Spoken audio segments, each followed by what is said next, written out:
Hi, welcome to my channel, Imperfect Woman of God. Am I too close? Let me see. I think I'm being weird. Okay, let me move it. So today I'm going to talk about perverted sex and how America and just people in general have ruined the essence of perverted sex. I think it's a pastor who broke it down, like basically how we do have sex out of marriage. It's perverted sex because we're fornicating, which is a sin, and we're doing it in secret. So then when we do get married or get to that place where we're in a relationship, that's why people cheat, because they're so used to that perverted sex, with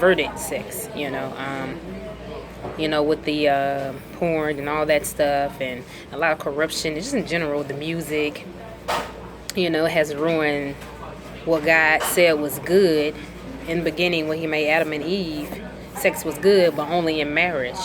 But now people are having sex and not married. It has ruined the essence of that, which I think that's why they say you have to pray and break all those soul ties and things like that, which makes sense, right? Because then you go into marriage, not knowing, how to enjoy that, because you've been enjoying that outside of marriage, right?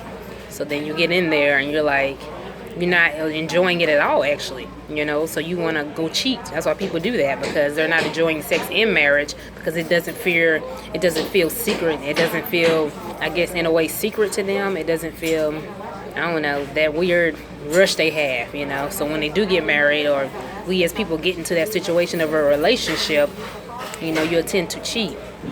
But for me, on perverted sex, I feel like the devil thought he won by taking my innocence away, by me, being molested at a young age and going through what I went through. I think he thought he ruined my innocence. But then when I meet people that are virgins or meet people that are celibate, they draw to me and say I do have some type of innocence about me, because they still see that I thought I didn't see in myself. They still see that in me, which is like, wow, So yeah, when you think the devil has ruined you or taken something from you, it really hasn't. It may seem like it, but the real you will come out once you get that, relationship with God and start to change, renew your mind, deny your flesh type of thing. You'll start to really show your real true self, the essence of who you really are. So again, that perverted sex can ruin a person. That's why God says it's good to wait till marriage. That's why I'm celibate. That's why you should abstain from sex. It doesn't bring any good that way, because you start to enjoy it that way. How are you going to enjoy it when you're married? You have to learn how to gain some type of wisdom from that to realize why is it wrong.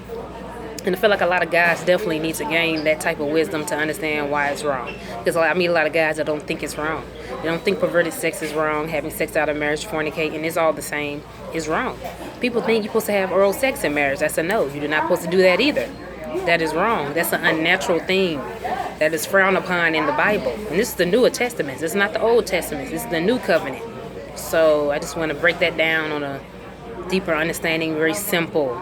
Oral sex is a no. Having sex out of marriage is a no. You have to have boundaries so you don't push that far when you get into these relationships. Because to me, I feel like you should be in a friendship first, courtship, that's / relationship, and then you get married, You build that deeper connection with that person. But at the same time, you still have to know who you are as a person. You have to know why God put you on earth to do. You do that. You have joy in doing that. And you enjoy your singleness too, because I feel like a lot of people are single right now. You're not enjoying being single, which is why you fornicate and you run around, because you're trying to look for love in the wrong places. You're doing that perverted sex, and then you commit that sin, and then you make that soul tie, which is hard to break, and then you find yourself still feeling empty. So it's like a same thing over and over again. It's not healthy for anybody. So in order to stop that, you got to learn how to walk in faith, deny your flesh, which I feel like I'm doing now as we speak to this day. I just feel like it's a flesh and spirit war type of thing, and read your Bible and get a deeper understanding as to why you should not have sex out of marriage.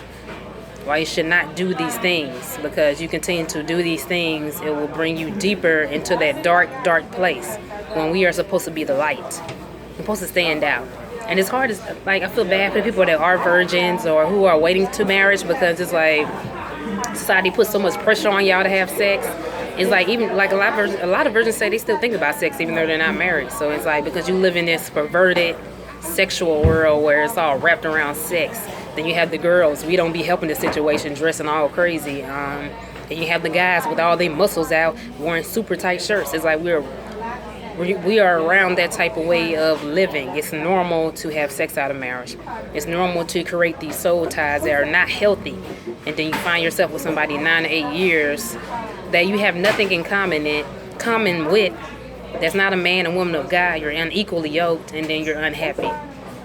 It's a horrible situation, which I told myself I would never put myself ever in, which is why I'm single, and that's why I break up with people.